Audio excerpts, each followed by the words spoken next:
A man who died on a bicycle in Rexford 10 years ago is being remembered by friends and family with a memorial ride. As Lynn Falsetti reports, the ride also has another purpose.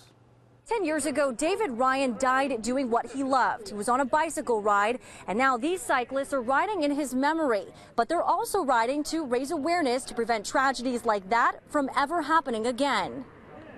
I worry at times about who's behind me and how close they come. Robert Preville was a close friend of Ryan's. Ryan was 32 years old when he was killed riding his bike along what's called the River Loop. He was struck by a teenage driver who was speeding. That driver served a 1 to 3 year prison sentence. Now riders like Preville are riding to remember. It's hard to believe it's 10 years. It really is. So I'm thinking about him. I'm thinking about his parents. New York state law requires pedestrians and runners to be facing traffic, whereas cyclists are required to keep their backs to oncoming traffic.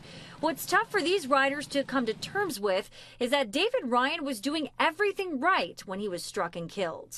You can do everything that you can as a cyclist to be safe, and yet you still never know what's going to happen. Kraus says drivers need to be aware.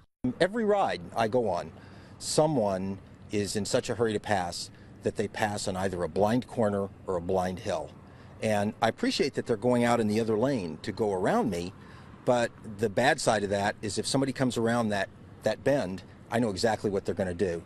By instinct, they're going to jerk right and they're going to take me out. Cyclists can also reduce their risk by being extra visible and keeping reflectors on the bike even during the daylight hours. Also by carrying identification. But when it comes down to it, those driving a car need to slow down.